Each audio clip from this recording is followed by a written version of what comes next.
Roman Catholic church के Pope Leo 14 लगातार Iran के खिलाफ अमेरिका और इजराइल की जो जंग चल रही है उसकी आलोचना करते नजर आ रहे हैं। अब डोनाल्ड ट्रंप ने भी पोप के खिलाफ सीधा सीधा मोर्चा खोल दिया है। उन्होंने अपराध और विदेश नीति के लिहाज से पोप को बेहद कमजोर बताया है। ट्रंप ने यह भी आरोप लगाया कि पोप केवल रैडिकल लेफ्ट यानी कि कट्टर वामपंथियों को खुश करने में लगे हैं, जिससे कैथोलिक चर्च को भारी नुकसान झेलना पड़ रहा है। कैथोलिक ईसाइयों के लिए पोप का जो पद है वो दुनिया भर में सबसे प्रभावशाली धार्मिक पद माना जाता है। दुनिया भर में जितने भी कैथोलिक्स हैं वो पोप की बात को मानते हैं, उनकी आज्ञा का पालन करते हैं।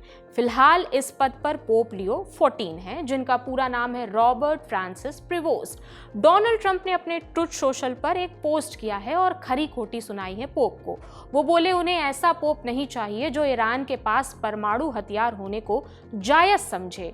उन्होंने आगे कहा, मुझे ऐसा पोप भी नहीं चाहिए जो ये सोचे कि वेनेजुएला पर हमला करना भयानक था। एक ऐसा देश जो ड्रग्स, कैदी, हत्यारे और ड्रग डीलर अमेरिका भेज रहा था। मुझे ऐसा पोप नहीं चाहिए जो अमेरिका के राष्ट्रपति की आलोचना करे, क्योंकि मैं वही कर रहा हूं जिसके लिए मुझे भारी बहुमत से चुना गया है अमेरिका में। ट्रंप ने दावा किया कि पोप बनने के लिए लियो का नाम किसी लिस्ट में था ही नहीं और चर्च ने उन्हें केवल इसलिए पोप बनाया क्योंकि वो एक अमरीकी थे। ट्रंप ने कहा कि अगर मैं व्हाइट हाउस में नहीं होता तो लियो भी वेटिकन सिटी में नहीं होते। ट्रंप ने आगे ये भी कहा कि अपराध और परमाणु हथियारों के मामले में लियो की कमजोरी मुझे रास नहीं आती। पोप ओबामा के समर्थक जैसे डेविड एक्सलरोड से मिलते हैं, जो वामपंथी विचारधारा का एक हारा हुआ शख्स है। लियो को पोप के रूप में अपनी जिम्मेदारी समझनी चाहिए। कट्टर वामपंथियों को खुश करना बंद करना चाहिए। उन्हें एक महान पोप बनने पर ध्यान देना चाहिए, ना कि एक राजनेता बनने पर, ऐसा ट्रंप ने पोप के बारे में कहा है।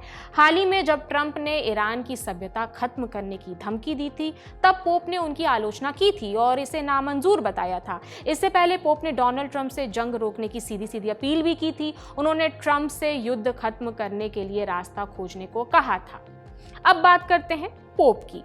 रोमन कैथोलिक चर्च ने 8 मई 2025 को रॉबर्ट फ्रांसिस प्रीवोस्ट को नया पोप चुना था। वो पोप लियो 14 है। रॉबर्ट प्रीवोस्ट अमेरिका से पोप बनने वाले पहले कार्डिनल हैं। रोमन कैथोलिक चर्च के सीनियर मोस्ट पादरियों को कार्डिनल कहा जाता है, जबकि पोप आप जानते ही हैं रोमन कैथोलिक चर्च के सबसे बड़े धार्मिक गुरु होते हैं। पोप फ्रांसिस के निधन के बाद यह पद खाली हुआ था और 8 मई 2025 को सिस्टन चैपल में सफेद धुआं उठता दिखा और रॉबर्ट प्रीवोस्ट को नया पोप चुन लिया गया। सफेद धुआं उठना मतलब पोप चुन लिया गया है, ये एक परंपरा है, रीति है। पोप रॉबर्ट प्रीवोस्ट शिकागो में जन्मे, पढ़ाई लिखाई भी वहीं से की, 1980 में पादरी बने। 2 साल बाद उनको मिशनरी के कामों के लिए पेरू भेजा गया। पेरू के राजनीतिक संकट के दौरान स्थिरता बहाल करने में उनकी भूमिका अहम भूमिका उन्होंने निभाई थी। ये जानकारी है और इस पर आपकी राय हमें कमेंट सेक्शन में देखने को मिलेगा। मेरा नाम प्रगति है, देखते रहिए दी ललन टॉक। शुक्रिया।